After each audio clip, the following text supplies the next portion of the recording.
أول واجب على العبيد معرفة الرحمن بالتوحيد إذ هو من كل الأوامر أعظم. قال مالك رحمه الله تعالى: السنة سفينة نوح، من ركبها نجا ومن تخلف عنها خرق. هذا يحيون بكتاب الله الموتى ويبصرون بنور الله أهل العمى، فكم من قتيل لإبليس قد أحيوه، وكم من ضال تائه قد هدوا، فما أحسن أثرهم على الناس وأقبح أثر الناس عليهم، ينفون عن كتاب الله تحريف الغالين وانتحال المبطلين وتأويل الجاهلين، الذين عقدوا ألوية البدع وأطلقوا عقال الفتنة، فهم مختلفون في الكتاب مخالفون للكتاب، مجمعون على أخذ الرأي والمضلين بدل الكتاب، يقولون على الله وفي الله وفي كتاب الله بغير علم، يتكلمون بالمتشابه من الكلام ويخدعون جهال الناس بما يشبهون عليهم، فنعوذ بالله من فتن الضالين. أما بعد، فنحمد الله تبارك وتعالى على جمعنا هذا لنذكره ولنعبده، والحمد لله كثيرا. فمرحبا بكم جميعا. Bienvenue à tous pour cette conférence spéciale qui fait suite aux conférences qui vont traiter bi'idhnillahi ta'ala des sectes, des différentes sectes qui gangrènent les musulmans à travers le monde. Et nous avons commencé par Ash-Shi'a, par les chiites, et les crimes des chiites à travers l'histoire, des Shi'a. Et on a vu d'ailleurs qu'on les appelle Al-Rawafid, les crimes des Rawafid à travers l'histoire. Et aujourd'hui, nous parlons d'une secte destructrice qui a levé l'épée contre les musulmans, a fait couler le sang à travers toutes les époques. Cette secte-là, qui fut appelée depuis l'époque des Salaf, Al-Khawarij. Et barakallahu fikum, il incombe aux musulmans qui ont appris la religion d'Allah tabaraka wa ta'ala d'avoir une part dans la propagation de l'islam, d'avoir une part dans cela réservée aux réfutations, car ceci fait partie de notre religion. Ainsi comme disait l'imam Ahmad ibn Hanbal, rahimahullahu ta'ala, idha sakatta anta wa sakattu ana, si tu te tais toi et que je me tais moi, famata ya'rifu al-jahilu as-sahiha min as-saqim, quand connaîtra l'ignorant ce qui est authentique de ce qui est faux. Ainsi, subhanallah, la réfutation des sectes est une chose qui a été faite depuis l'époque des salafs et jusqu'à maintenant, il n'y a jamais eu d'arrêt dans cela. Et comme ces sectes-là essaient de propager leur poison et leur venin, nous devons nous propager la sunnah, la parole du messager d'Allah, salawatullahi wa salamu alayhi. D'autant plus que nous sommes à une époque où les gens, malheureusement, s'égarent sur ce qui a trait au gouverneur des musulmans. Ainsi, barakallahu fikum, avant de rentrer dans ce sujet, très brièvement, nous rappelons que le musulman doit allégeance au gouverneur musulman. Qu'il soit pieux ou qu'il soit pervers, il prie derrière lui, il ne le rend pas mécréant, il ne l'insulte pas, il lui obéit dans ce qui est permis par Allah tabaraka wa ta'ala. Et s'il doit lui désobéir, alors, quitte à fuir jusqu'au pays le plus lointain parmi les pays des musulmans, alors il le fait. Mais en aucun cas, il ne se rebelle contre lui. En aucun cas, il lève l'épée contre lui. On ne demande pas aux gens de faire les éloges, de faire des éloges qui ne sont pas mérités. Mais en aucun cas, ils doivent attiser les foules contre les gouverneurs des musulmans. Notre ménage, ce n'est pas de faire des éloges à outrance qui peuvent être fausses afin de plaire. Comme ce n'est pas d'insulter les gouverneurs en public, comme ce n'est pas de les rabaisser. Et on va voir à travers l'histoire la gravité de faire cela. Et ce, subhanallah, à quoi ces paroles-là ont mené. Ainsi, on voit que dans les livres des prédécesseurs, on voit qu'ils invoquaient pour le sultan, pour le gouverneur des musulmans. Et à notre époque, malheureusement, on est en train de se dire, est-ce que telle insulte est permise ou telle insulte n'est pas permise? Wallahu al-musta'an. Si c'est un gouverneur musulman et que tu as vu de lui qu'il n'est pas sur ce qu'il devrait être, fais-le, invoque pour lui. Combien de gens insultent les gouverneurs en leur absence et les critiquent? Mais combien d'entre eux, subhanallah, ont fait dua pour eux lors de Laylat al-Qadr? Combien d'entre eux ont fait dua pour eux lors du Hajj, lors des Umrah? Combien d'entre eux font dua pour eux avec leur famille? Combien d'entre eux font dua pour eux dans leur sujoud? Ainsi, invoque pour qu'Allah guide ce gouverneur. Et dans ceci, il y a la sunnah. Et dans ceci, il y a ce qui est ordonné. Et cela, subhanallah, ne veut pas dire que tu n'interdis pas le blâmable. Bien sûr, tu interdis le blâmable, mais as-tu besoin pour cela d'insulter le gouverneur? As-tu besoin pour cela de monter sur un minbar et de le rabaisser? As-tu besoin pour cela de l'appeler par tel ou tel nom et de dire aux gens de prendre leurs épées contre lui? Là.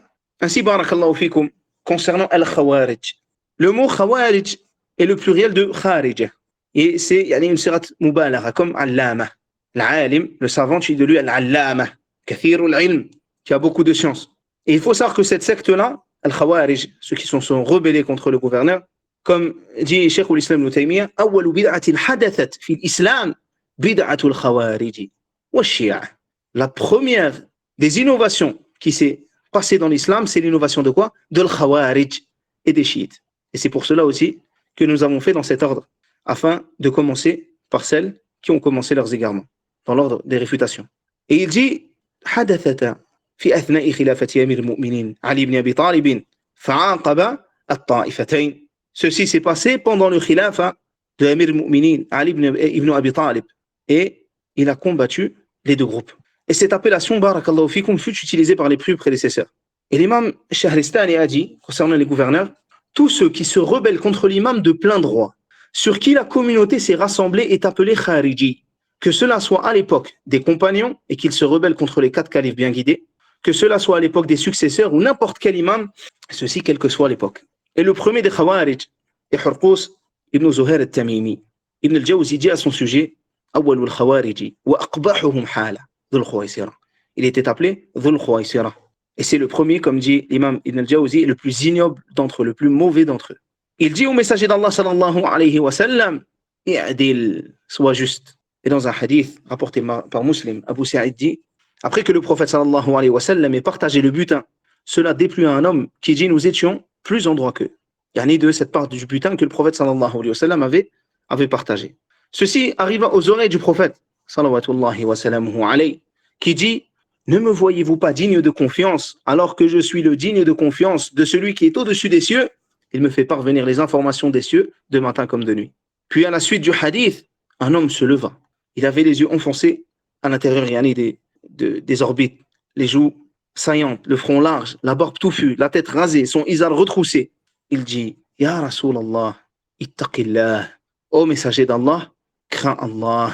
Il leva la tête dans sa direction et dit, malheur à toi, wailak, ne suis-je pas le plus enclin des gens de cette terre à craindre Allah? Ensuite l'homme s'en alla. Khalid ibn al-Walid dit alors, Ya Rasulallah, ô messager d'Allah, dois-je frapper son cou? Le messager d'Allah sallallahu alayhi wa sallam répondit non. Peut-être prie-t-il. Khalid radiallahu anhu dit, et combien de prières disent avec leur langue ce que les cœurs ne contiennent pas? Et le messager d'Allah sallallahu alayhi wa sallam dit, on ne m'a pas ordonné de chercher dans le cœur des gens, ni d'ouvrir leur poitrine. Ensuite le prophète sallallahu wa sallam alayhi le regarda, puis dit, certes il sortira de cet homme des gens qui récitent le Coran sans qu'ils ne dépassent leur gosier, leur gorge. Ils transperceront la religion comme la flèche qui traverse la cible de part en part. Ils sortiront de la religion comme la flèche qui transperce la cible de part en part. Ainsi, subhanallah, ce Coran qu'ils vont réciter, n'arrive pas à leur cœur. Mais il est où? Il est seulement au niveau de leur gorge. Il est seulement dans leur récitation. Ils transperceront la religion comme la flèche qui transperce la cible de part en part. Et il dit, je pense que le messager d'Allah sallallahu alayhi wa sallam dit, si je les rencontre, je les anéantirai comme Thamoud a été anéanti. Et dans un autre hadith rapporté par Muslim, alors qu'un jour le prophète sallallahu alayhi wa sallam partageait le butin, Dhul Khuwaysira, celui dont on a parlé tout à l'heure, Hurqus ibn Zuhair al-Tamimi, un homme des Bani Tamim a dit, Ya Rasulallah, i'adil, ô messager d'Allah, sois juste. Le prophète lui répondit, malheur à toi, qui sera juste si je ne suis pas juste? Omar ibn Khattab radiyallahu anhu lui dit alors, ordonne-moi que je lui coupe son cou. Le prophète sallallahu alayhi wa sallam dit, non, cet homme a des compagnons dont l'un d'entre vous verra petite sa prière à côté de leur prière. Leur jeûne, ils verront petit leur jeûne, leur siyam, leur jeûne, à côté de leur jeûne. Mais malgré cela, il dit quoi le prophète sallallahu alayhi wa sallam? Ils sortiront de la religion comme la flèche sort de sa cible. Et on va expliquer cela. Il regardera les différentes parties de la flèche et il ne trouvera rien dessus, ni sur le bois, ni sur les plumes ou la pointe. Et le prophète sallallahu alayhi wa sallam, dans le hadith, a évoqué plusieurs parties de la flèche, sans qu'il n'y ait du sang ou aucune autre chose, comme si elle ne l'avait jamais transpercée. Ici, barakallahu fikum, sont des gens qui, lorsqu'ils prient ou lorsqu'ils jeûnent, as-sahaba, Les compagnons du messager d'Allah sallallahu alayhi wa sallam voient petit ce que eux accomplissaient par rapport à ce que ces gens-là accomplissaient. Ils voyaient cela comme étant des adorations moindres. Mais malgré cela, subhanallah, le prophète sallallahu alayhi wa sallam a dit concernant le Khawarij qu'ils sortiront de la religion comme la flèche sort de sa cible. Et c'est subhanallah la flèche qui sort sans qu'il n'y ait de sang, sans qu'il n'y ait la moindre partie de la cible, sans qu'on trouve la moindre trace, que cela soit sur le bois ou sur la plume ou sur la pointe, comme si elle n'avait jamais touché cette cible. Et ces gens, subhanallah, c'est comme s'ils n'avaient jamais connu la religion d'Allah, tabaraka wa ta'ala. Ces gens, c'est comme s'ils n'avaient jamais goûté au bonheur, à la douceur de cette religion. Et le prophète sallallahu alayhi wa sallam dit à leur sujet, il y aura parmi eux un homme qui aura sur une de ses mains, entre le coude et l'épaule, comme le téton d'une femme qui remue. C'était un signe parmi les miracles de la prophétie que le prophète sallallahu alayhi wa sallam a annoncé une chose qui n'était pas encore passée. Et Abu Sa'id dit, je témoigne que je l'ai entendu du prophète sallallahu alayhi wa sallam. Et je témoigne que j'étais en compagnie de Ali lorsqu'il les a tués. Ils recherchaient parmi les tués, ils ramenèrent cet homme comme l'a décrit le prophète sallallahu alayhi wa sallam. Kama dhakar. Ainsi, Al-Khawarij sortent de la religion comme la cible, comme la flèche transperce la cible. Et nous allons rentrer plus dans les détails, mais avant cela, un petit point important pour faire la différence entre deux catégories de gens, entre Al-Khawarij ou Al-Bughat. L'imam Baha'uddin Abdurrahman ibn Ibrahim al-Maqdisi dit dans l'Udda, Sharh al-Umda, fi fiqh imam al-Sunnah, Ahmad ibn Hanbal. Il dit concernant Al-Bughat qui sont différents de Al-Khawarij. Al-Khawarij, on va bien détailler ce que c'est, on a parlé un peu, on va bien détailler ce que c'est, mais là on parle des Bughat. Quelle est la différence entre le Bughat et le Khawarij? Ce sont des gens qui sortent contre l'imam avec une interprétation acceptable. Acceptable, ça ne veut pas dire bonne. Ils ont une interprétation. Ils ont utilisé le Coran, la Sunna, une bonne compréhension entre guillemets, ou plutôt ils ont utilisé les bons outils, mais la compréhension est mauvaise. Il dit donc concernant ces gens, ils sortent contre l'imam avec une interprétation acceptable. Ils ont aussi une certaine force qui oblige l'imam à rassembler l'armée. Et il dit les compagnons se sont rassemblés afin de les combattre. Abu Bakr a combattu ceux qui ont refusé de payer la zakat. Ali combattit les gens de Basra, etc. Il cita d'autres exemples. Et le cheikh Salih al-Fawzan fut questionné quelle est la différence entre le Khawarij et le Bughat. Il dit les Khawarij sortent contre le gouverneur avec une interprétation erronée. Quant au Bughat, ils sortent contre le gouverneur avec une interprétation qui n'est pas erronée, dans le sens qui est acceptable. Peut-être même que la traduction est meilleure, même pour les premiers, les Khawarij sortent contre le gouverneur avec une interprétation non acceptable. Quant au Bughat, ils sortent contre le gouverneur avec une interprétation acceptable. Cela ne veut pas dire qu'elle est bonne. Attention. Et c'est pour ça d'ailleurs que Cheikh Al-Fawzan dit, mais qui n'est pas à sa place. Certains savants ont rendu mécréants Al-Khawarij. Quant au Bughat, personne ne les a rendus mécréants. Dans une autre parole, concernant la différence entre les deux, le cheikh dit, Al-Bughat, contrairement aux Khawarij, ne rendent pas mécréants les musulmans. Ils sortent contre le gouverneur en prétextant ordonner le bien et interdire le blâmable, mais ne rendent pas pour autant mécréants les musulmans, contrairement aux Khawarij. Et le cheikh Sulayman al-Ruhaili dit, si Al-Khawarij sont évoqués dans la même phrase que Al-Bughat, le sens est différent.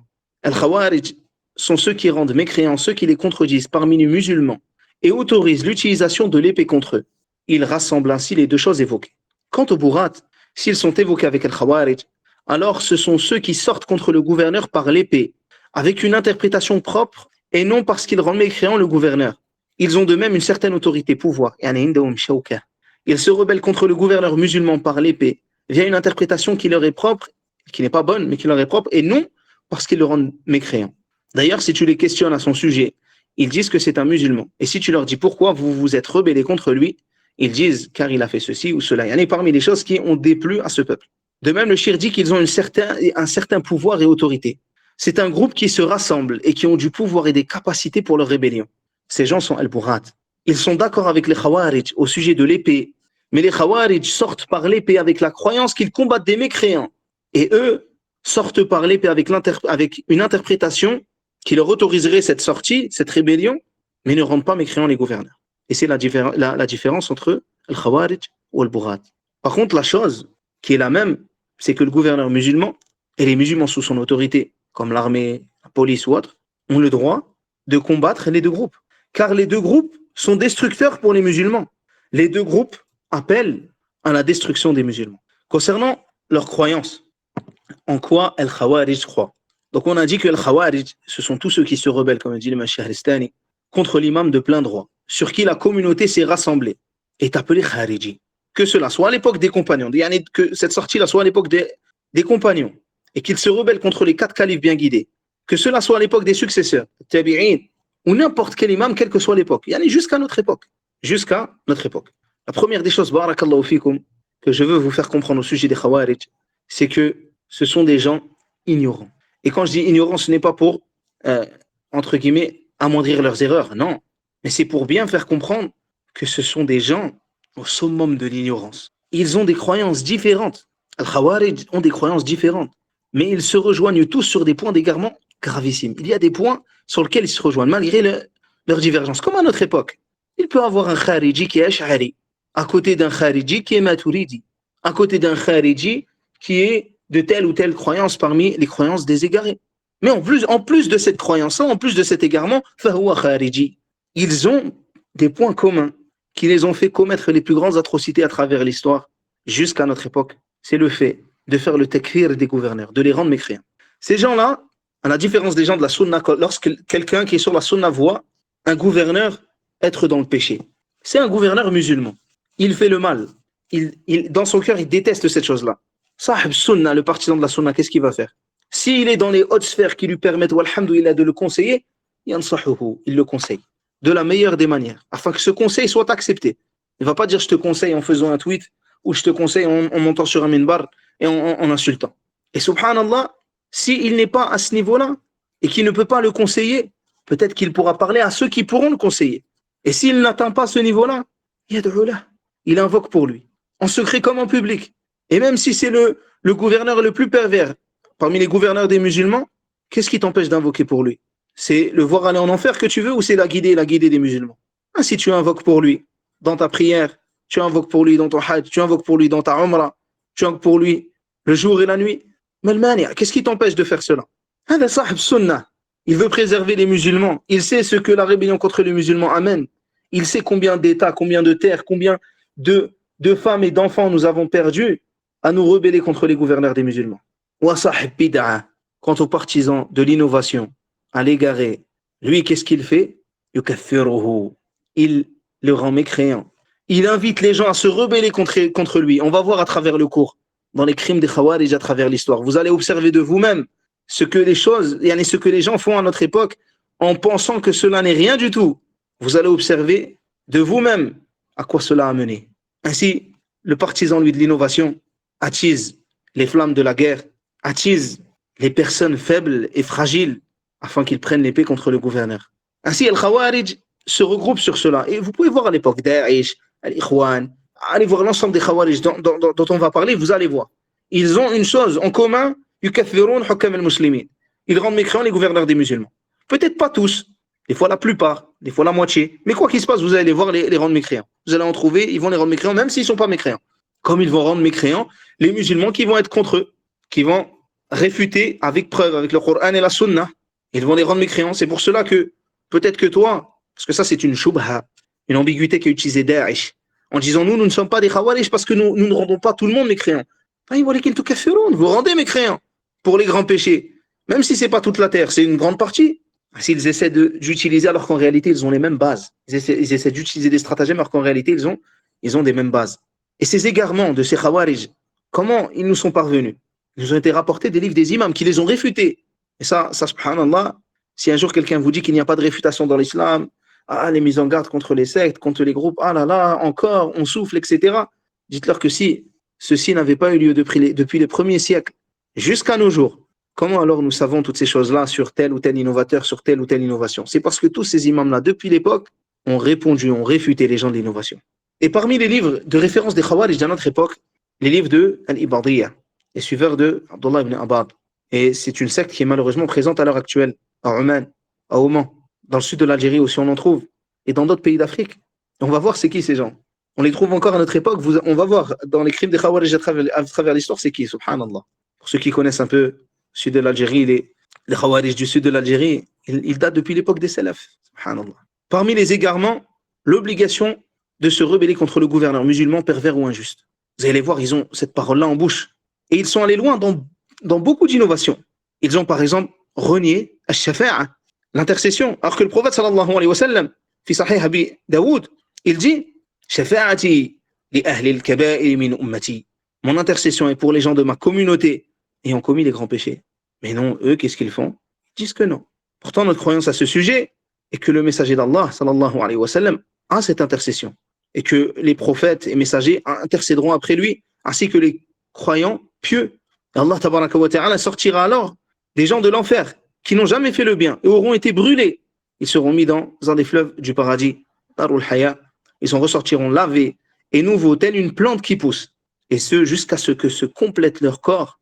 Leur âme revient alors à eux, à leur corps, et ils rentrent enfin au paradis. Ils seront dans un tel bienfait qu'ils ne verront de délice pour personne d'autre qu'eux. Et malheureusement, ceux qui ont renié cette intercession, c'est qui? Al-Mu'tazila. Et souvent, vous trouverez, pour celui qui étudie l'Aqidah, que le Khawarij rejoignent le Mu'tazila. Et ils ont dit, dans leur mauvaise voie, que celui qui est entré en enfer n'en ressortait pas. En réalité, ils ont certes menti. Pour la majorité d'entre eux, le grand péché est du kufr. Ils ont rendu mécréant celui qui commet les grands péchés. La plupart d'entre eux voient leur mécréance. Jusqu'à maintenant, si vous observez Al-Khawarij à notre époque, c'est exactement ce qu'ils font. Ils pensent qu'en réalité, ils ont changé, mais ce n'est qu'une plante qui a poussé sur une terre mauvaise et fétide. Et Al-Ibadiyya, donc ceux qui sont au Oman, aussi dans le sud de l'Algérie, dans d'autres endroits en Afrique ou autre, disent que c'est un hypocrite dans cette dunya, qui va en enfer éternellement. S'il meurt sur cela, il va en enfer éternellement. Et eux, qu'est-ce qu'ils font? Ils jouent sur les mots. Ils ne veulent pas dire directement comme Al-Khawarij, comme c'est connu de Al-Khawarij. Du coup, ils modifient un petit peu en disant que c'est un hypocrite, mais ils voient quand même l'éternité pour lui en enfer. Donc au final, la finalité, c'est la même. Ils disent que le Coran est créé. Ça, c'est l'innovation de qui? Je pense que ça vient en tête de la plupart d'entre vous. Al-Mu'tazila. Ils rejettent le châtiment de la tombe. Ainsi, Al-Mu'tazila ou Al-Khawarij, encore une fois, se rejoignent sur le fait de renier le châtiment de la tombe. Car ils ne prennent pas en considération dans le hadith de la croyance les paroles du prophète sallallahu alayhi wa sallam qui sont rapportées de manière ahad, qui n'est pas mutawatir. Et ça, c'est dans l'essence du hadith. Mutawatir al-hadith qui est rapporté d'un grand groupe, de façon à ce qu'il est impossible que le mensonge y soit mêlé, tandis que al-ahad, celui qui est rapporté par un, par deux ou par trois. Et pourtant, subhanallah, nous prenons en considération le hadith al-ahad que eux rejettent. Et parmi ces hadiths-là, que peut-être vous connaissez, il y en a. Par exemple, ce hadith-là a été rapporté par un seul rapporteur. Et subhanallah, eux rejettent donc ces hadiths-là et ainsi rejettent une partie de la croyance des gens de la sunna. Parmi la croyance obligatoire, croire au bassin al-hawd, comme vous le savez. Et il est présent le jour de la rétribution, le bassin du prophète sallallahu alayhi wa sallam. Et pour chaque prophète, il y a un bassin. Et le Mu'tazila ou le Khawarij ont renié al-hawd. Ils ont renié al-hawd. Ils ont renié le bassin. Et rappelez-vous, il se peut qu'un Khariji, par exemple, si vous rencontrez un Khariji, qu'Allah vous préserve de cela, il se peut qu'il n'ait pas tel ou tel égarement, mais vous verrez qu'ils se rejoignent sur Takfir, Hukam al-Muslimin, le fait de rendre mécréants les gouverneurs des musulmans, le fait de rendre mécréants les musulmans à cause des grands péchés. Vous allez les voir se rejoindre sur cela. Et certains sont allés à dire, certains Khawarij dans leurs égarements, parce que en plus de ça, ils ont eu différents groupes avec des égarements, et ils se sont comportés entre eux comme des hyènes affamés et prêts à s'entretuer. Ils n'aiment personne, mais ils ne s'aiment pas non plus. L'épée contre tout le monde et l'épée aussi entre nous, malheureusement.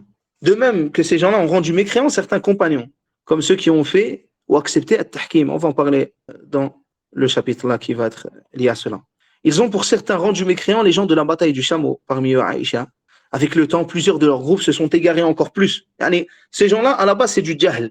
Comme on a dit au début, rappelez-vous, c'est de l'ignorance. L'ignorance, elle amène encore en plus d'ignorance. Du coup, ils se sont égarés. Certains, ils sont tombés dans les égarements des Mu'tazila. Certains, ils sont tombés de Jahmiya. D'autres, ils sont tombés avec les Ash'a'ira. Certains sont allés, par exemple, à l'autorisation de prendre un imam femme, comme par exemple la secte des Khawarij de Shabibiyya. Ces gens-là, ils sont tombés à prendre dans cela, on dirait on peut prendre un imam femme, la basse. Vous allez voir encore d'autres folies qu'ils ont faites et qu'ils ont dites. Et ils ont des caractéristiques. Et malheureusement, subhanallah, nous retrouvons beaucoup de ces caractéristiques à notre époque aussi, parce que malheureusement, nous sommes dans une époque où il y a encore des Khawarij. Parmi ces caractéristiques, le prophète sallallahu alayhi wa sallam a dit à leur sujet qu'ils sont jeunes en âge. Ce sont des jeunes. Et subhanallah, le jeune de manière générale, il est, subhanallah, comme une plante qui est en train de pousser. Soit, alhamdulillah, tu as fait en sorte que cette plante, comme un arbre ou une plante, soit droite et fermement ancrée sur le Coran et la Sunna. soit malheureusement tu as laissé cette plante ou cet arbre grandir avec l'orgueil, avec le fait de penser qu'ils connaissent tout, avec le fait de penser qu'ils n'ont pas besoin d'apprendre, n'ont pas besoin d'étudier, ou très peu, ou avec le fait de penser qu'ils peuvent parler sur tout, etc., etc. Et au final, subhanallah, tu vois que cette plante ou cet arbre finit par quoi? Finit par s'écrouler. Et en tombant, il peut aussi faire des blessés. Et parmi les caractéristiques encore de l'Khawarij, ce sont quoi? Sufaha ou l'ahlam. Comme a dit le prophète sallallahu alayhi wa sallam, il viendra à la fin des temps, fi akhir zaman, qawmun hudatha ou l'asnan, sufaha ou l'ahlam. Sont des jeunes faibles d'esprit. Et ça, subhanallah, tu le trouves même à notre époque. Les Khawarij, parfois, sont tellement faibles d'esprit, sont tellement des sufaha, qu'ils sont capables de faire des choses où tu te poses la question, est-ce que ces gens ont encore leur conscience? Par exemple, parmi les Khawarij connus d'Europe, dont nous pouvons penser légitimement qu'il est aussi infiltré, il allait dans les places publiques, dans les marchés, et disait, hé petite, en parlant à des petites filles, le Père Noël n'existe pas. Hé petite, le Père Noël n'existe pas. Et toi là-bas, le Père... Ils font des choses, yani, tu te demandes qu'est-ce qu'ils ont dans leur tête. Ou des fois, tu les voyais s'entraîner ensemble à faire du paintball, je ne sais où, en train de s'entraîner à faire des prises d'otages. Wallah, le musta'an en Europe, sous des caméras, où tu vas les voir, par exemple, subhanallah, courir dans la rue. Wallah, ce sont des choses, moi, que j'ai vu de mes yeux, avec un pull, avec marqué derrière Afghanistan, avec des anachids religieux. Et ils vont courir comme ça en plein milieu d'un centre-ville. En France, ou par exemple, subhanallah, ça aussi, c'est des choses que j'ai vues, ils s'habillent en habits entrée militaire dans une grande mosquée connue, et ils commencent à faire des pompes, Allah al-Musta'an, sur le sol, à faire des abdos en mettant des anachids. Allah al-Musta'an. Ma lahum, kayfa yahkumun. Et parmi les choses qu'a dit le message d'Allah sallallahu alayhi wa sallam à leur sujet, ils sont les pires de ma communauté. Ils tuent les meilleurs de ma communauté. On va voir les crimes qu'ils ont commis, et vous allez voir, subhanallah, ils tuent les meilleurs de ma communauté. Wallahi sadaq. Et parmi encore les choses qu'a dit le messager d'Allah sallallahu alayhi wa sallam, il y a parmi vous un peuple qui fera beaucoup d'actes d'adoration, jusqu'à impressionner les gens. Ils seront impressionnés par eux-mêmes. Ils sortent de la religion comme la flèche sort de sa cible. Et ça, subhanallah, à notre époque, on le voit encore. Ils pensent qu'ils connaissent tout. Ils se permettent même des fois de se moquer des savants ou d'insulter les gens de science. Tu les vois sur les réseaux, ils sont impressionnés d'eux-mêmes. Ils sortent de la religion comme la flèche sort de sa cible. Ils n'ont rien pris de cette religion. Ils sont rentrés dans cette religion. Ils font beaucoup d'actes d'adoration de ce qui est zahir, de ce qui est apparent, mais ces actes n'ont en aucun cas pénétré leur cœur. Ainsi, subhanallah, les actes sont normalement l'émanation de ce qu'il y a dans le cœur. Mais subhanallah, pour ces gens, ce sont des actes qui sont en contradiction avec ce que les poitrines contiennent. Parmi les autres choses encore que le prophète sallallahu alayhi wa sallam a dit sur eux, à leur sujet, votre lecture du Coran n'est rien par rapport à la leur. Votre prière n'est rien par rapport à la leur. Et là, il parle aux compagnons du messager d'Allah sallallahu alayhi wa sallam. Vous verrez votre prière et votre jeûne petits par rapport aux leurs. As-sahaba, vous voyez leurs actes d'adoration petits par rapport aux leurs. Mais la différence qu'il y avait entre les deux, qulubuhum, leur cœur. Fama hajatuka ila kathrati al-amal. Pourquoi as-tu besoin de faire énormément d'actes si ces actes en réalité sont dépourvus d'un cœur qui craint Allah tabaraka wa ta'ala, qui est soumis à l'ordre d'Allah et l'ordre du messager d'Allah sallallahu alayhi wa sallam. Wallah, une petite action du sahabi avait beaucoup plus de valeur que des milliers d'actions de ces khawarij. Et les khawarij de notre époque, c'est ça qui est agib, c'est comment les gens arrivent à tomber, Allah al-Musta'an, dans les filets des khawarij de notre époque. Les khawarij de notre époque n'ont même pas ça. La seule chose qu'ils ont, c'est des habits. Ils s'habillent, ils mettent des épées, des anachids religieux, des fois ils sont sur des chevaux. Et subhanallah, tu les vois avec des jeux d'image dans la caméra, mais ils n'ont pas cette piété qu'ils avaient à l'époque. Ou plutôt, ils n'avaient pas ce niveau de ibadah, d'adoration. À notre époque, subhanallah, parmi les gens qui ont rejoint Daesh, parmi les gens qui ont rejoint Al-Qaïda, etc., il y avait des pervers, des dépravés. Allah, et nous, dans notre région, il y en a un qui a avoué, malheureusement, subhanallah, qu'il aimait les hommes. Ils n'ont rien à voir avec les Khawarij de l'époque. Et si les Khawarij de l'époque étaient en vie, sûrement qu'ils auraient déclaré que ce sont des mécréants et qu'il faut les tuer. Ainsi, subhanallah, lorsque la sunnah n'est pas propagée dans des contrées, l'innovation alors s'installe et se propage. Et malheureusement, c'est pour cela que beaucoup de nos jeunes sont tombés dans l'innovation des Khawarij. Et parmi eux des femmes, parmi eux des mères, ils sont tombés dans leurs égards. On les a rejoints en Syrie, ils les ont rejoints je ne sais où, alors qu'en réalité, ils étaient des égarés. Et parmi les attributs des Khawarij, ils lisent le Coran. Yatluna kitab Allah, la yujawizu hanajirahum. Ils lisent le Coran et pensent qu'il est une preuve pour eux, alors que c'est une preuve contre eux. Ils liront abondamment le Coran, mais il ne passera pas leur gorge. لا يصل إلى قلوبهم. Il n'atteint pas leur cœur. قراءة. C'est une simple lecture. C'est une simple lecture pour eux. Mais il n'y a pas justement ce cœur qui est imprégné de cette lecture. Parmi les attributs encore des Khawarij, يحسنون القيل ويسيئون الفعل. Ils excellent dans la parole et sont mauvais dans leurs actes. Ces gens-là, il se peut qu'ils parlent, يعني يتكلمون بكلمة الحق. Il se peut qu'ils parlent avec une parole de vérité. Et comme le prophète sallallahu alayhi wa sallam a dit, يقولون من خير قول البرية. Il se peut qu'ils disent parmi les meilleures paroles de la création. Mais en réalité, كلمة حق, c'est une parole de vérité. أريد به أو أريد بها باطل. C'est une parole de vérité et en réalité, ce qui est voulu par cela, c'est quoi? C'est le faux. Et on va voir justement certaines de ces paroles à travers l'histoire qu'ils ont dites. Parmi les attributs, et à notre époque, ils disent aussi cela. Ils vont te dire par exemple, il y a le facette qui se propage, les gens sont pervertis, malheureusement il y a ceci, il y a cela, taïb, c'est une parole de vérité. Et toi qui as appris la sunna, tu sais que le facette se propage, alors qu'est-ce que tu fais? Tu fais le bien et que le bonheur soit pour les étrangers qui font le bien lorsque les gens se pervertissent. Toi, tu fais le bien pendant qu'eux se pervertissent. Et tu appelles les gens vers le bien. Tu appelles les gens à Allah Azza wa Jal. Et tu invoques pour le gouverneur. Et tu ne sors pas contre lui. Mais lui, il te dit la même parole. Le début, c'est le même début. Mais la fin, elle est terrible. Parmi leurs attributs, ils sortent les choses de leur contexte. Al-Bukhari rapporte à leur sujet que Ibn Omar disait, ou plutôt les voyait comme étant la pire des créations. Il disait إنهم انطلقوا إلى آيات نزلت في الكفار فجعلوها على المؤمنين. Ils prennent, subhanallah, des versets qui sont descendus au sujet des mécréants et ils les mettent en application sur qui? Sur les musulmans. Parmi leurs attributs encore, يقتلون أهل الإسلام ويدعون أهل الأوثان. Ils tuent les gens de l'islam et laissent les adorateurs des statues. Allahul Musta'an. Et parmi les attributs, on va voir ce qu'ils ont fait aussi à travers l'histoire. Parmi leurs attributs, le prophète sallallahu alayhi wa sallam dit Simahum at-tahliq. Ils se rasent la tête. Ils se rasent la tête. À notre époque, c'est l'inverse. Ils se laissent les cheveux longs. Et subhanallah, al-Khawarij, à travers toutes les époques, ils ont aimé avoir des signes qui leur permettent de se reconnaître entre eux. Ainsi, par exemple, à notre époque, depuis les guerres qui se sont passées contre les Russes, ils ont utilisé certains de ceux qu'ils avaient élevés au rang de héros en partageant ses photos, ses vidéos et en le montrant avec des cheveux longs. Et ils se sont mis à avoir les cheveux longs. Et on trouve que beaucoup de Khawarij, justement, laissent pousser les cheveux pour cela. Ça ne veut pas dire que laisser les cheveux, c'est interdit, puisqu'à la base, c'est ce que faisait le prophète sallallahu alayhi wa sallam et les compagnons. Et en fait, eux, ce qu'ils ont fait, c'est qu'ils ont fait l'inverse de ce que les gens faisaient. Et vous verrez que les Khawarij, comme les gens de la Sunna, qu'est-ce qu'ils font? Ils font l'inverse de ce que les mécréants font. Ils se laissent par exemple la barbe, tandis que eux se la rasent. Eux, ils ont vu les compagnons avec les cheveux longs, qu'est-ce qu'ils ont fait? Ils ont coupé leurs cheveux. Ainsi, ils ont cela, le fait de contredire le haqq, pour être sur le faux. Et à notre époque, comment tu peux les reconnaître? En France ou autre, ou en Europe? Bi'aqwalihim, avec leurs paroles, de manière claire, qui te montrent que ce sont des paroles de Khawarij. Bien sûr, nous, la liste qu'on fait, ce sont des listes qui sont basées sur le Coran et la Sunna. Ce ne sont pas des listes qui incluent l'ensemble des musulmans qui sont sur la Sunna.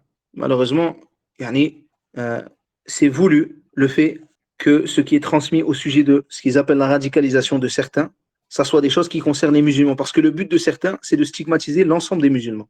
Dans les pays des mécréants, le but, c'est de stigmatiser l'ensemble des musulmans. Ainsi, ils vont décrire les extrémistes par des choses que tout musulman pratiquant fait ou a sur lui, dans sa manière de se voiler, par exemple, pour les femmes, ou de s'habiller pour l'homme. Et ils vont englober cela, alors qu'en réalité, il n'y a rien à voir. Et parmi les choses que nous, entre nous pouvons voir, c'est que la plupart du temps, ils aiment écouter énormément les anashid guerriers. Et ceci, subhanallah, plus que le Coran en lui-même. Au point même que certains d'entre eux les mémorisent comme ils mémorisent les sourates du Coran et ne mémorisent rien en dehors de cela. Et ils ont cette arrogance de se croire supérieurs aux autres. Et attention, là quand je parle des Khawarij, n'imaginez pas que c'est seulement ceux que vous avez là en tête, des gens qui veulent commettre des attentats ou autres. Non, il y a des Khawarij qui sont des Khawarij et qui ne veulent pas commettre d'attentats, mais ce sont des Khawarij dans notre religion. Comme il y a des Khawarij Ash'ari, ne connaissez-vous pas des gens qui sont à la tête des Ash'ari en France qui critiquent les gouverneurs sur les réseaux publics en disant des choses terribles à leur sujet, en appelant les gens à la révolte contre eux. Ces gens-là aussi sont des khawarij. Mais ce sont des khawarij ash'ari, comme il y a des khawarij comme ceci ou comme cela, sur tel ou tel égarement. Et ils se croient donc supérieurs aux autres. Allah, ils sont dans un monde où ils pensent que l'ensemble des gens sont des égarés, sauf eux. Mais pas en se basant sur le Coran et la Sunna, non. C'est parce qu'eux voient que tous les autres sont des pervers ou des kuffars. Et parmi les gens qu'ils détestent le plus, Ahl Sunnah, As-Salafiyoun, les Salafis. Et ils vont dire à leur sujet, Talafi. Ils vont dire à leur sujet des choses graves, des insultes graves. Et c'est les gens qu'ils détestent le plus à travers le monde. Au point que certains d'entre eux disaient, je me rapproche d'Allah tabaraka wa ta'ala en tuant Sheikh al-Fawzan, parmi les plus grands savants à notre époque. Ils se rapprochent auprès d'Allah en tuant les musulmans. Combien al-Khawarij, ces extrémistes, ces terroristes, les véritables terroristes, combien de frères de la Sunna ont-ils tué en Libye, en Algérie? Certains parmi les salafis se faisaient égorger dans les montagnes par ces gens. Combien de gens de la Sunna ont-ils tué en Irak? Combien de gens de la Sunna ont-ils tué à travers le monde? Et ils ont les gens de la Sunna comme premier ennemi. Car comme à l'époque des compagnons, où c'était les compagnons pour eux leurs premiers ennemis, maintenant ce sont les gens de la Sunna. Car ils savent que ce sont les gens qui les combattent. Bil hujja, avec la preuve. Bil Qur'an wa Sunna, avec le Qur'an et la Sunna. Et parmi les choses aussi qu'on voit chez eux, c'est qu'ils voient qu'aucun pays n'est musulman. Et qu'il n'y a aucun pays où tu fais la hijra. Non, non. Ils sont tous des koufars ou des gens chez qui il ne faut pas aller. Et parmi les choses de notre époque, ils aiment s'habiller en noir. Ça ne veut pas dire qu'on ne peut pas mettre du noir, mais c'est des choses qu'ils aiment. Ils se mettent en tenue militaire avec des cheveux longs, ils aiment les étendards noirs. Ce sont des gens qui vont, je pense que pour ceux qui, même ceux qui n'ont jamais vu, je pense qu'ils voient à peu près l'image. Et c'est des gens qui aiment regarder des photos, des vidéos d'exécutions, de massacres. Et dans leur vie, ils n'apprennent pas la science. Leur vie, c'est la politique et le débat. C'est, oh, tel gouverneur, on parle sur lui, tel gouverneur, on dit ceci ou cela. Et ils usent de violence envers les musulmans, sans aucun scrupule. Ainsi, subhanallah, je me souviens d'un khariji en Égypte, parmi les francophones, qui, subhanallah, un jour, alors que nous avons répondu à ces arguments devant des Égyptiens, qui lui essayaient de les rendre mécréants, il se retrouvait très énervé. Et ce khariji a voulu me frapper, de par le fait que, bifadlillahi azza wa jal, les arguments que je lui ai avancés m'ont humilié devant les gens qui essayaient d'engrainer. Et subhanallah, cet homme-là a vu un frère salafi passer dans une rue, il l'a frappé. Et combien de fois, subhanallah, à travers nos années d'études, nous avons été confrontés aux khawarij, qui insultaient les savants, qui détestaient les étudiants de la sunna, au point, wallahi, qu'ils ont frappé certains d'entre nous, au point, wallahi, que dans certains pays, sans vouloir explicitement nommer les endroits, préserver certaines choses qui doivent être préservées, au point, subhanallah, que l'armée a dû intervenir pour empêcher que le sang coule. Car les khawarij voulaient, entre guillemets, excusez-moi du terme, en découdre avec les frères de la sunna. Et lorsque l'armée est venue et a attrapé ces gens, ces khawarij, qu'est-ce qu'ils ont voulu? Ils ont voulu être faits prisonniers. Et ils ont même voulu être torturés. Pourquoi? Parce que parmi les attributs encore de ces gens-là, c'est qu'ils aiment le fait d'être prisonniers, le fait d'être torturés, le fait de dire aux geôliers ceci ou cela. Alors qu'en réalité, ils sont dans le faux et ils sont emprisonnés par des musulmans. Parce qu'ils sont dans le faux, pas parce qu'ils sont musulmans. S'ils étaient emprisonnés parce que c'était des musulmans, ils sont emprisonnés parce qu'ils sont sur le faux. Et tu trouveras que la majorité de leurs discussions, c'est quoi? Ça tourne autour du takfir, kafir, kafir. Ils n'ont que ça. Et tu les vois parler d'attentats. Et tu les vois avoir des paroles ambiguës quand ils sont piégés, quand ils sont face à des gens qui peuvent leur nuire. Ils ont des paroles ambiguës au sujet des sectes, contrairement aux gens de la sunna. Je me souviens, subhanallah, d'un homme qui nous a dit, parmi les non-musulmans, mais si quelqu'un voulait commettre un attentat, alors vous l'empêcherez? Et nous lui avons répondu, cet homme-là était quelqu'un qui avait un poste. Et nous lui avons répondu, bien sûr, nous l'empêcherons. Et il nous a dit, oui, mais parce qu'il y en a, ils ont des discours ambigus. Et nous lui avons répondu, nous n'avons aucun discours ambigu. Au contraire, nous condamnons ces attentats qui sont faits contre des non-musulmans ou des musulmans. Qui sont faits contre des musulmans ou des non-musulmans. Nous condamnons ces attentats. Et en aucun cas, nous les permettons. Et si nous pouvions les empêcher, nous les empêcherons. Tandis que les Khawarij, quand ils sont questionnés, même des fois, subhanallah, lorsqu'ils sont sur des plateaux de télévision, et qu'on leur dit quel est ton avis sur le terroriste Foulan ou Allan, tel ou tel terroriste, il a des paroles ambiguës. Ah, moi je ne le connais pas, j'ai pas bu le café avec, je ne sais pas. Oui, mais il n'est pas clair. Comment tu n'es pas clair envers des gens qui tuent des innocents? Wallahi, si une personne tuait des chats dans un coin d'une route, je l'aurais dénoncé. Et tu penses que toi qui vas tuer des êtres humains, même si ce ne sont pas des musulmans, nous allons te laisser? Subhanallah. Hada huwa ad-din. C'est cela la religion, de tuer des innocents parmi les femmes, les enfants, les gens qui peut-être même te soutiennent, sont des non-musulmans, mais peut-être même qu'ils te soutiennent. Peut-être c'est le père d'un frère converti à qui il fait da'wa, qui est peut-être sur le point de se convertir, ou sa mère, ou sa sœur, ou son frère. Et il fait dua, il défend peut-être même les musulmans. Et toi, tu veux les tuer?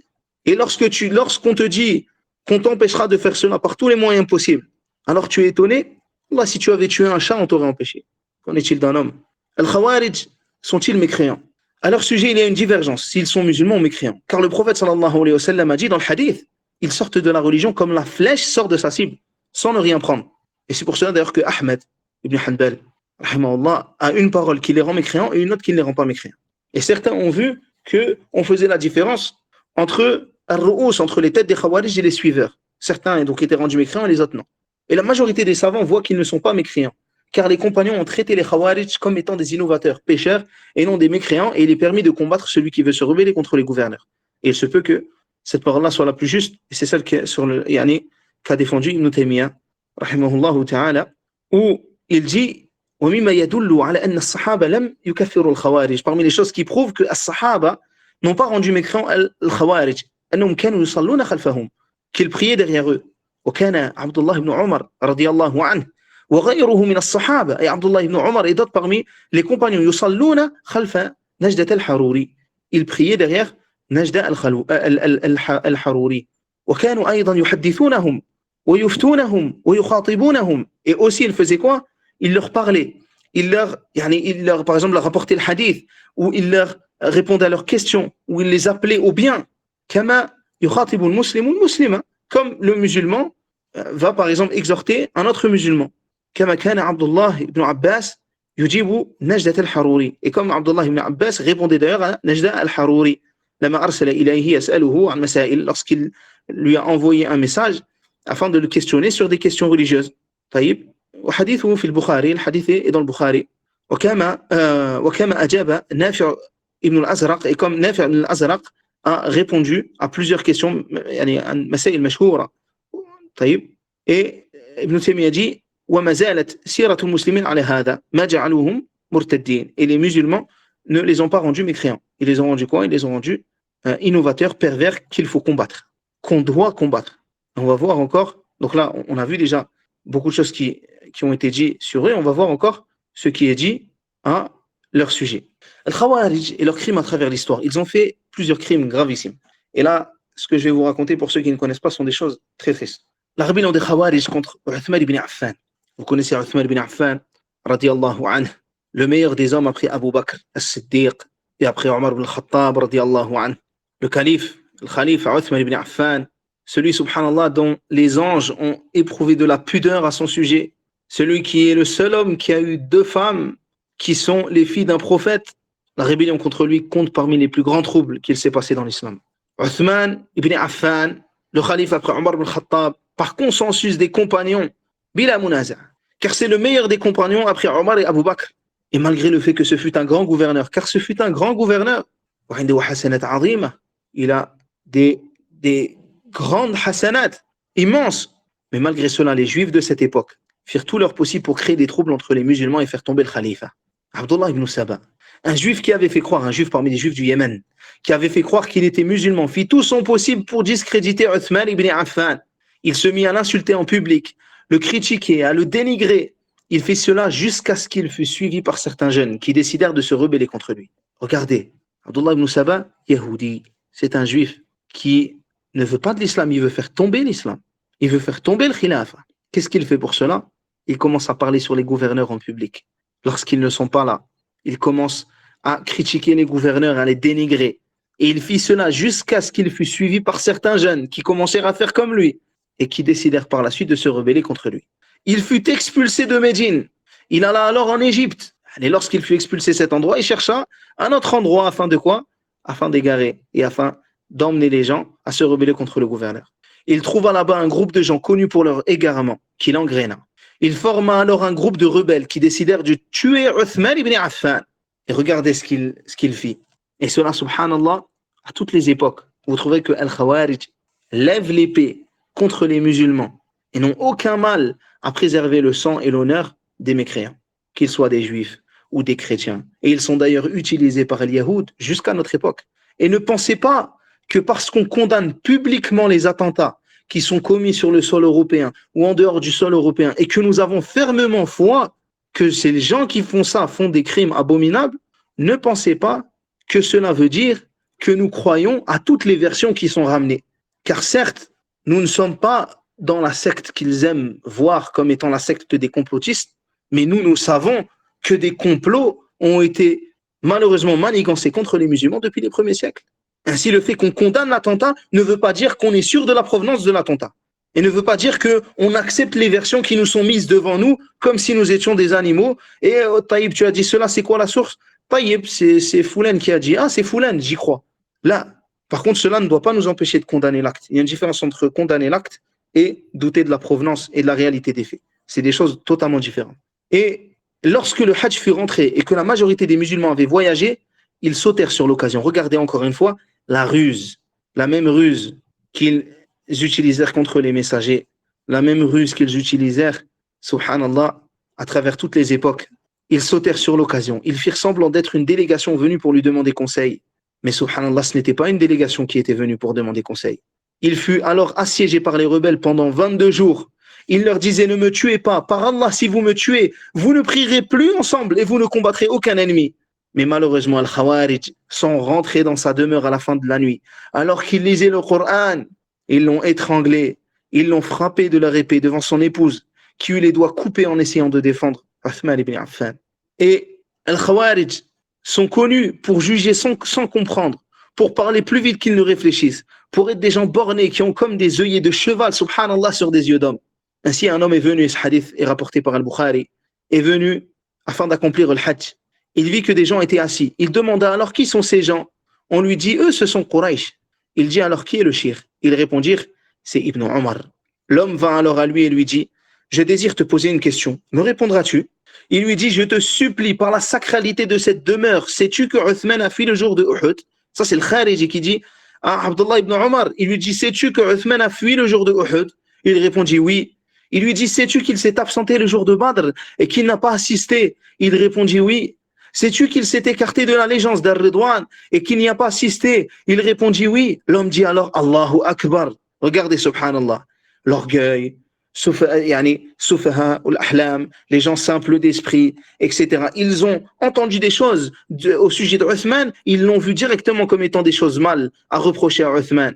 Et à la fin, qu'est-ce qu'il dit? Il dit kalimatu haqq, il dit une parole de vérité, qui veut en réalité dire le faux. Qu'est-ce qu'il dit? Il dit Allahu Akbar. Ce sont des paroles qui disent parmi les meilleures paroles de la création. Mais subhanallah, en réalité, l'intention est la plus mauvaise. Allahu Akbar. Il lui répond ça, il répond à Abdullah ibn Omar, Allahu Akbar. Abdullah ibn Omar dit alors, approche-toi afin que je t'informe et que je t'éclaircisse au sujet de ce que tu m'as questionné. Quant à sa fuite le jour de Badr, le prophète sallallahu wa sallam a témoigné en lui disant, tu as la récompense d'un homme qui assistait à la bataille de Badr ainsi que le butin.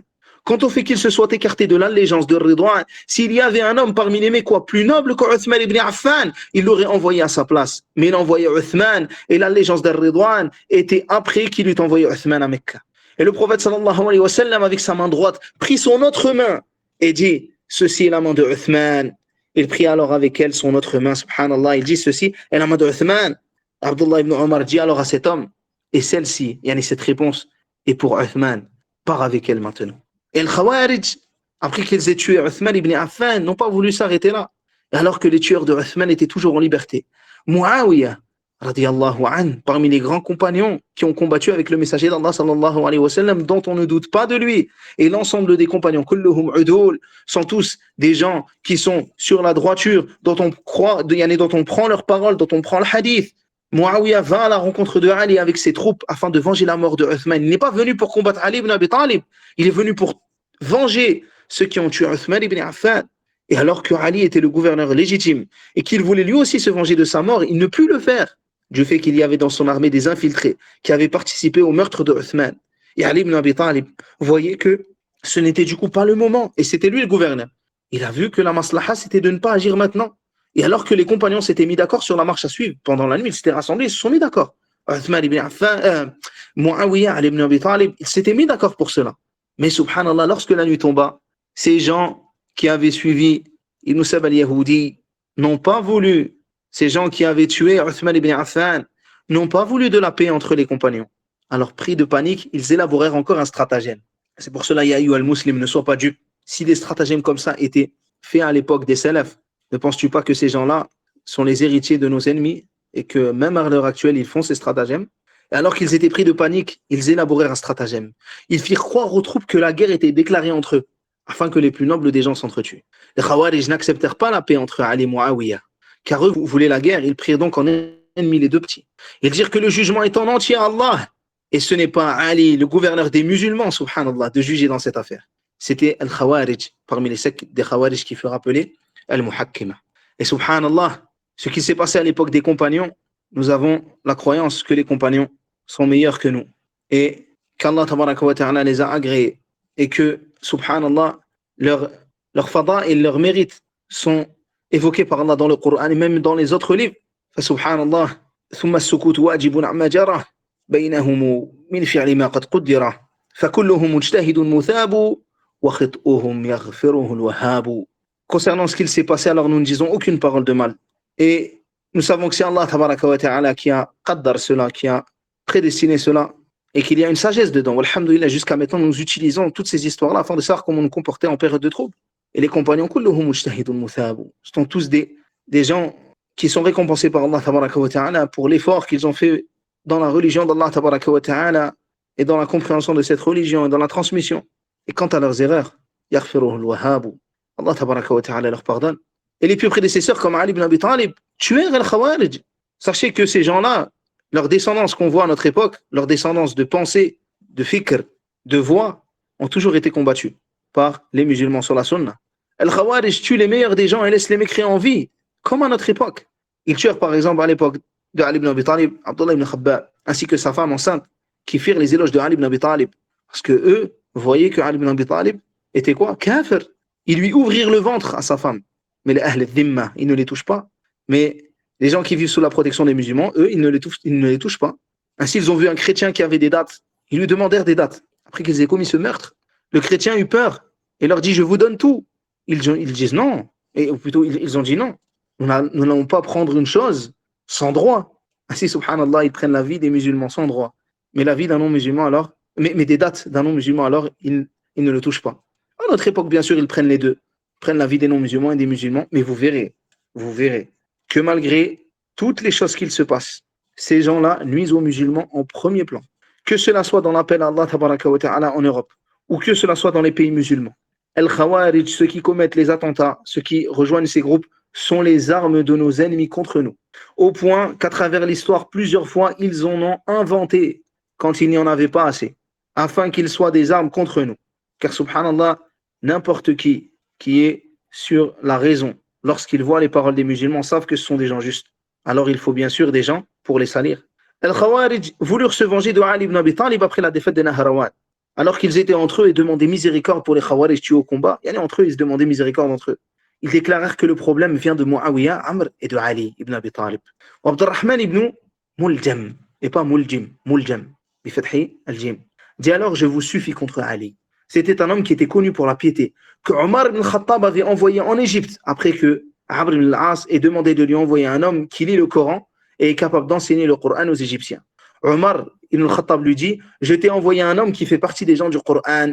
C'était un récitateur du Coran, cet homme. Envoyé par Omar ibn al-Khattab qui allait commettre un acte gravissime, parmi les plus odieux des actes, subhanallah. Alors que cet homme-là était un homme qui était un professeur de Coran.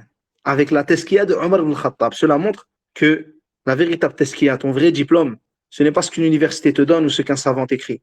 Mais c'est subhanallah, qawluk wa amaluk, ta parole et tes actes. Et alors que Ali ibn Abi Talib se rendait à la prière de l'aube et qu'il disait aux gens, as-salah, as-salah, la prière, Abdurrahman ibn Muljam le frappa à la tête et dit, le jugement est à Allah et à Ali, il n'est ni à toi ni à tes compagnons. Et lorsqu'il fut amené devant son bourreau, cet homme-là, qui a tué Ali ibn Abi Talib, lorsqu'il fut amené devant son bourreau, après le crime qu'il a commis, dit, ne me tue pas en une seule fois. Il dit ça au bourreau. Il dit, ne me tue pas en une seule fois, mais coupe mes membres petit à petit afin que je voie mes membres être suppliciés dans le sentier d'Allah. Et ceci, regardez, subhanallah, il tue parmi les meilleurs des hommes. Et c'est le pire des hommes, parmi les pires des hommes. Et subhanallah, il pense qu'en tuant parmi les meilleurs des hommes, il se rapproche d'Allah tabaraka wa ta'ala. Et dans les attributs dont nous avons parlé au sujet des Khawarij, nous avons dit, il tue les musulmans, il laisse les adorateurs, les mécréants. On a vu justement que ce sont des gens simples d'esprit, que ce sont des gens qui, l'adoration, Allahumma barik, elle est là. Mais en réalité, ça n'atteint pas leur cœur. Comme ici, il veut que le bourreau lui coupe ses membres petit à petit pour être supplicié dans le sentier d'Allah tabaraka wa ta'ala. Alors qu'il a tué Ali ibn Abi Talib. Ainsi, subhanallah, les ulama ont dit à ce sujet, les savants de la sunna ont dit une parole grandiose qui est que l'affaire n'est pas que tu aimes, mais l'affaire est que tu sois aimé par Allah. Et ce n'est pas que tu dises à tout le monde que tu aimes Allah au-dessus de toute chose, mais l'affaire c'est que tu recherches ce qu'Allah aime afin que tu œuvres par cela. Crois-tu que ton intention te sera suffisante devant l'atrocité des actes que tu commets? On entendait des gens dire cela quand il y avait la fitna des gens qui partaient en Syrie ou autre. Oui, mais peut-être qu'ils avaient des bonnes intentions. Et cet homme-là, il n'avait pas une bonne intention. En tuant Ali ibn Abi Talib, il n'avait pas une bonne intention. Il voulait se rapprocher d'Allah. Et même lorsqu'il est attrapé, regardez, ça c'est les Khawarij de l'époque, c'est pas les Khawarij de maintenant. Les Khawarij de maintenant, peut-être qu'ils enlèvent le voile, ils se rasent la barbe pour pouvoir rentrer en France une fois qu'ils savent qu'ils sont attrapés. Ceux de l'époque, ils te disent, coupe-moi petit à petit, je te demande de me supplicier, je te demande de me faire souffrir dans le sentier d'Allah. Et est-ce que son intention lui est profitable? Et les Khawarij, à travers l'histoire, ne se sont pas arrêtés là. Par exemple, à l'époque d'Abdullah ibn Zubayr, alors que les gens de Médine, de l'Irak, de l'Égypte, avaient prêté allégeance, Abdullah ibn Abad, le père des Khawarij qui sont partis à Oman, jusqu'à maintenant ils sont présents, et ils sont aussi présents dans le sud de l'Algérie, jusqu'à maintenant, dans d'autres pays encore. Abdullah ibn Abad et Nafi' ibn al-Azraq firent la même chose. Mais lorsqu'ils virent que Abdullah ibn Zubayr demandait l'agrément radiyallahu anhu pour l'ensemble des compagnons, ils trahirent leur serment d'allégeance. Subhanallah, ils se rebellèrent contre Abdullah ibn Zubayr. Et jusqu'à maintenant, les descendants de ces gens sont toujours en vie dans certains de nos pays. Et sont sur cette aqidah, madmouma, sur cette croyance détestable. Et les Khawarij ne se sont pas arrêtés là. Ils ont continué à travers les époques. Ils furent présents à l'époque de l'Umayyin, des Omeyyades, l'Abbasiyin, des Abbasides. Il y a eu les Khawarij al-Azariqa, les compagnons de Abi Rashid, Nafi' ibn al-Azraq. Ils tuèrent nombre de musulmans. Ils avaient pour croyance que Ali est un mécréant. Par la suite, ils dirent que Talha, Zubayr, Aïcha, Uthman sont des mécréants. Ils en ont rajouté plusieurs. Ils ont autorisé le meurtre des femmes et des enfants des opposants. Pour eux, il n'y a pas de lapidation, car il n'est pas cité dans le Coran. Ils ont rejeté, subhanallah, ce qui pourtant était clair dans la sunna du messager d'Allah sallallahu alayhi wa sallam. Ils disent que les enfants des associateurs sont en enfer avec leurs parents. Et il y a eu encore d'autres sectes, comme Al-Najadat al-Adiriya. Et eux, à la base, sont les compagnons ou plutôt des gens qui voulaient rejoindre Al-Azariqa, ce qu'on a cité plus tôt. Les compagnons de Najna ibn Amir al-Hanafi. Mais ils estimèrent qu'ils étaient aussi égarés. Et vous avez vu, je vous ai dit, même entre eux, ils se divisent. Comme par exemple, comme à notre époque. Qaïda, ils vont pas aimer Daesh. Daesh vont pas aimer Qaïda. Nusra, ils vont pas aimer Daesh. Daesh vont pas aimer Nusra. Tous ces gens-là, ce sont véritablement des chiens galeux, prêts à mordre n'importe qui rentrerait dans leur terrain. Mais une fois qu'il n'y a plus personne, ils se mangent entre eux. Ils estimèrent qu'ils étaient égarés. Et ils ont plusieurs innovations. Comme la religion pour eux, c'est connaître Allah et son messager. Khalas. Il y a aussi parmi eux Al-Bahasiyya, les compagnons de Bayhas, ibn al-Haysam, ibn Jabir, ou Al-Ajarida aussi, Al-Ajarida, Ashab, Abdul Karim, ibn Ajarad, la croyance que les enfants des polythéistes sont en enfer avec leurs parents. Ils voient que la hijra est quelque chose de préférable et non obligatoire. Regardez les égarements des Khawarij. Ils rendent mécréant celui qui commet les grands péchés. Ils disent que la sourate Yusuf ne fait pas partie du Coran. Ils disent à son sujet que c'est une histoire parmi les histoires. Ils disent qu'il n'est pas permis qu'une histoire d'amour soit dans le Coran. Ils ont fait rentrer l'aql dans le nas. Ils ont fait rentrer l'intellect dans le texte. Ainsi, regardez, subhanallah, ils ont des égarements sur lesquels ils se rejoignent et d'autres sur lesquels ils ne sont pas d'accord. Ils ont tous des égarements, excusez-moi du terme, mais plus fous les uns que les autres. Il y a eu beaucoup de représentants de cette secte. Il n'y a pas eu que, il y en a encore eu d'autres, comme As-Saltiyya, Al-Maïmouniyya, Al-Hamziyya, Al-Khalafiyya, Al-Atrafiyya, Al-Shu'aibiyya, Al-Hazimiyya, etc. Et ces Khawarij ont eu par exemple un impact sur le Futuhat al-Islamiyya, la libération, subhanallah, des pays par les musulmans des premiers siècles. Ainsi, subhanallah, des rébellions berbères, alors que les berbères étaient parmi ceux qui ont donné le plus de vie dans le sentier d'Allah tabaraka wa ta'ala. Malgré cela, subhanallah, il y a eu des rébellions aussi. Et ces rébellions eurent un impact sur la prolongation des Futuhat, de la propagation de l'islam, subhanallah, en Europe. Nos ennemis savent cela. Les Khawarij sont comme un cancer dans un corps en bonne santé. Ils sont là pour détruire ce corps, pour détruire ce pays. Et d'ailleurs, l'Andalousie, musulmane aussi, Les rébellions eurent raison de l'Espagne musulmane unie. Elle tomba à cause des dissensions entre les musulmans. Subhanallah, il y a eu une époque juste avant sa chute, à l'époque de Mohammed ibn Abi Amir, Al-Hajib, Al-Ma'rouf. Il y a eu une époque où l'Andalousie était grandiose, où il y a eu énormément de victoires. Et 50, 60 ans plus tard, il n'y avait plus rien. L'Andalousie était unie et elle fut divisée en 22 petits États sur une superficie de 450 km². 22 États sur 450 km². Car 25% étaient occupés par les chrétiens, subhanallah, sur les 600 km² de l'Andalousie. Et cela s'est passé à cause des divisions, du manquement d'attachement au groupe, à l'obéissance au gouverneur. Subhanallah, et regardez maintenant où est l'Andalousie. Et qui te dira où est l'Andalousie? Et à notre époque, malheureusement, les crimes des Khawarij continuent. Malgré les pays que nous avons perdus, malgré les morts qu'il y a eu, on les retrouve encore sur les réseaux à notre époque. Il y a eu par exemple en 1928 une secte qui fut fondée par Hassan al-Banna, la secte des Ikhwan, des frères musulmans. Et ses acolytes, soutenus par des figures de l'égarement comme Sayyid Qutb, cet homme qui manqua de respect dans ses livres au prophète d'Allah, Moussa alayhi salam, et aux compagnons du messager d'Allah, radiyallahu anhum ajma'in. Ils ont été responsables d'attentats, de la déstabilisation de plusieurs pays, de coups d'État, de soutien, des rébellions, de révoltes. Ces gens-là visent l'arrivée au pouvoir par-dessus tout et n'œuvrent pas pour l'islam. Mais ils œuvrent quoi pour leur secte. Ils n'ont d'ailleurs aucun mal à juger avec autre que les lois d'Allah, lorsque cela, bien sûr, les arrange.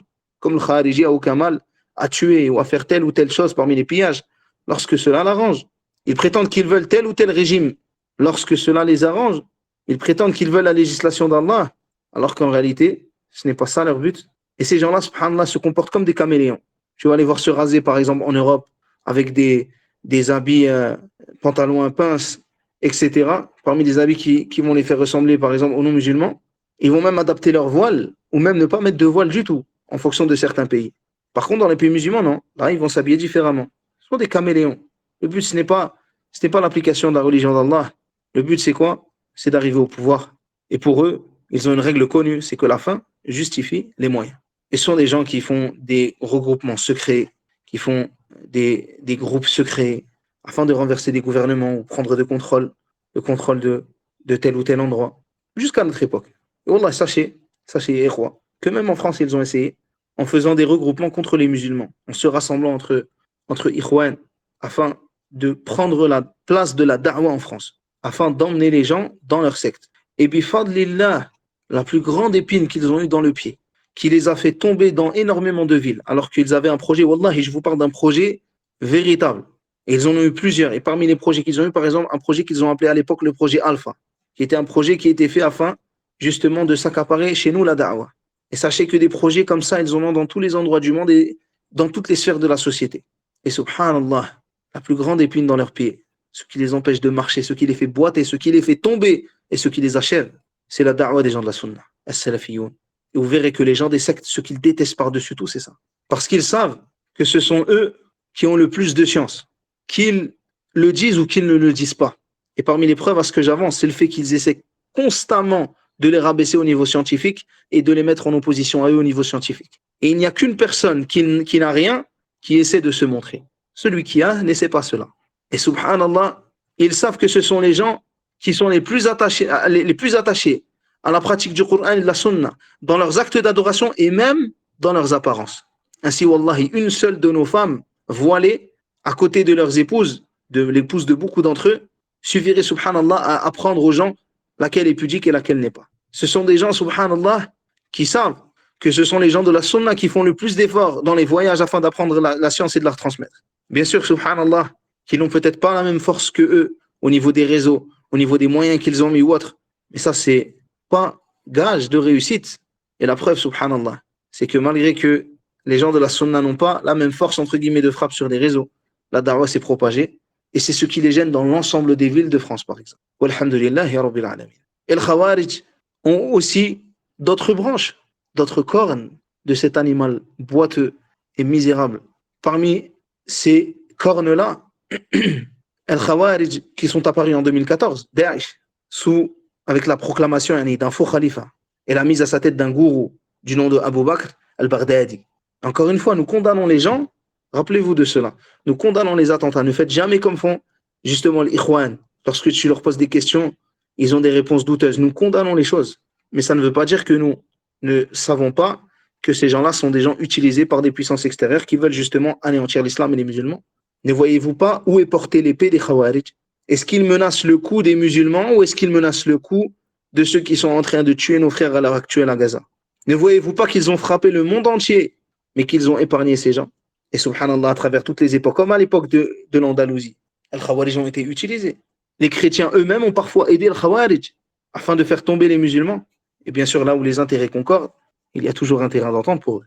Ainsi, ces gens-là, Al-Qaïda, Daesh, Al-Nusra, etc., tous ces groupes, l'Ikhwan, les Khawarij des temps modernes, et peut-être que demain il y en aura d'autres, prenez garde à ces gens et rappelez-vous de leurs attributs. Et subhanallah, Al-Khawarij seront là jusqu'à la fin des temps. Et le prophète sallallahu alayhi wa sallam dit dans le hadith, La yazaluna yakhrujoun, ils ne cesseront de sortir hatta yakhruja akhiruhum ma'ad dajjal, jusqu'à ce que le dernier d'entre eux sorte avec qui? Avec ad-dajjal. Et il dit le messager d'Allah sallallahu alayhi wa sallam, فَإِذَا لَقِيتُمُوهُمْ فَقْتُلُوهُمْ هُمْ شَرُّ الْخَلْقِ وَالْخَلِيقِ. Si vous les rencontrez, tuez-les, ils sont les plus mauvais de toute la création. Et il dit aussi dans le hadith, كُلَّمَا خَرَجَ مِنْهُمْ قَرْنٌ قُطِعَ كُلَّمَا خَرَجَ مِنْهُمْ قَرْنٌ قُطِعَ. À chaque fois qu'une de leurs cornes apparaît, elle est coupée, jusqu'à subhanallah que quoi? Que sorte le Dajjal avec le dernier d'entre eux. Et nous avons la croyance que l'armée du Dajjal sera composée des Juifs et des Khawarij, et que Isa ibn Maryam, alayhi salam, tuera ad-Dajjal. Isa ibn Maryam, Jésus, reviendra par ordre d'Allah tabaraka wa ta'ala et tuera ad-Dajjal bibabi Luddin, à la porte de Ludd, et il jugera, il ne reviendra pas en tant que prophète, il jugera avec la législation révélée à Muhammad salawatullahi wa salamuhu alayhi pendant plusieurs années. Il se mariera, mourra, et les croyants prieront sur lui. Et les Khawarij aussi ont une situation après la mort. Ils sont exposés au châtiment d'Allah tabaraka wa ta'ala, car s'ils ne sont pas mécréants selon l'avis le plus juste, wallahu ta'ala a'lam, qu'a rendu le plus juste Ibn Taymiyyah, rahimahullahu ta'ala, ils restent des innovateurs pervers qui ont commis des crimes abjects. Ainsi, subhanallah, ils sont exposés au châtiment d'Allah tabaraka wa ta'ala.